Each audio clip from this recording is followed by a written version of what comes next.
کہ مغز کو ضرورت ہوتی ہے خوراک کی، تو اللہ تعالیٰ نے آکسیجن جانے کے لیے، ہوا جانے کے لیے، پانی جانے کے لیے، بیماری کی حالت میں تیل پہنچنے کے لیے بال اگایا ہے۔ جسے تو زیبائی و خوبصورتی کا ذریعہ سمجھتا ہے، وہ خدا کے لشکر ہے انسان کے پاس۔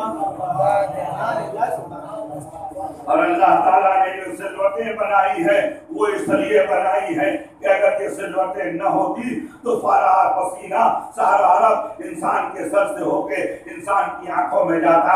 لہذا اللہ تعالیٰ نے یہ نشانے بنا دیے، یہ نہریں بنا دی۔ آپ اللہ جانتے ہیں کہ جب ندی سے باڑھ کو روکنا ہوتا ہے تو چھوٹی چھوٹی نہریں بنا دی جاتی ہے تاکہ پانی ڈائیورٹ ہو جائے، ابھان نہ آئے، باڑھ نہ آئے۔ اللہ تعالیٰ نے اس عرق کو، پسینے کو آنکھوں میں گرنے سے بچانے کے لیے یہ ثروتیں بنا دی کہ پسینہ گزر کر پیشانی پر چلا جائے، چہرے پہ چلا جائے، آنکھ میں نہ جائے، اس لیے کہ آنکھ نمکین ہے اور اگر یہ پانی آنکھ میں پڑ جائے تو یہ آنکھ کے لیے نقصان دہ ہے۔ مولا یہ بھویں کیوں بنائی؟ فرمایا انسان کی آنکھوں کی روشنی کا ایک لیمٹ ہوتا ہے، ایک رینج ہوتا ہے، اگر یہ بھویں نہ ہو تو ایسی صورت میں انسان کچھ دیکھ نہیں سکتا۔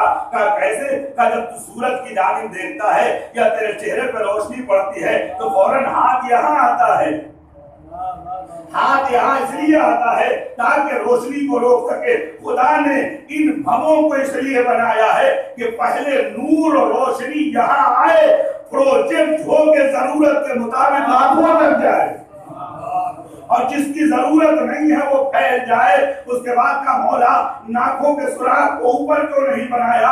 فرمایا ذہن سے نکلنے والی رطوبتیں ہمیشہ قانون یہ ہے کہ اوپر سے نیچے آتی ہے، اگر اوپر ہوتا تو یہ رطوبتیں نہ نکلتی، ناک سڑ جاتا، گل جاتا، تباہ ہو جاتا۔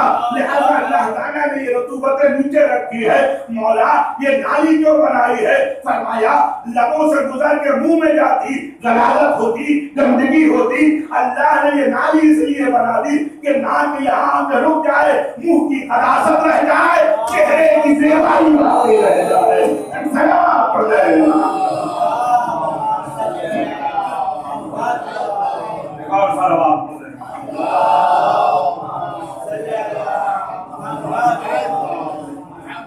ایک اور سلام پڑھ جائے۔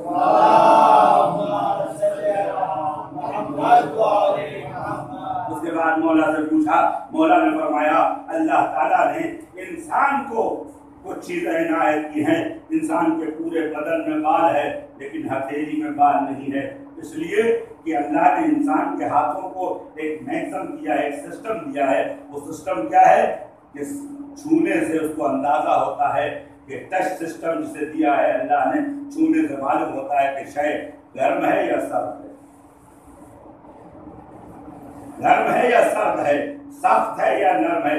اگر بال ہوتا تو ہاتھ کی حساسیت، ہتھیلی کی حساسیت، سینسیٹیوٹی ختم ہو جاتی۔ لہذا اللہ نے یہاں بال نہیں دیا تاکہ انسان کو چھوئے تو فوراً پتا چل جائے کہ یہ سرد ہے یا یہ گرم ہے۔ اس کے بعد فرمایا مولا گھٹنا آگے کو جھکتا ہے، فرمایا اگر گھٹنا آگے کو نہ جھکتا تو چلتے چلتے انسان پیچھے کو پلٹ جاتا، کمر ٹوٹ جاتی، موہرے چھٹک جاتے، انسان گر جاتا، آگے نہ بڑھ سکتا۔ لہذا اللہ نے انسان کے گھٹنے میں ایسا میکزم پیدا کیا ہے کہ جو آگے کو جھکتا ہو اور انسان کو کنٹرول ہو، اختیار ہو۔ اور ذکر جملہ اور کہنے دیجیے، اس دوسری روایت میں ہے کہ اس طبیب سے ایک سوال کر ڈالا، یہ بتا کہ جب بچہ ماں کے پیٹ میں ہوتا ہے تو کھاتا کیا ہے، پیتا کیا ہے؟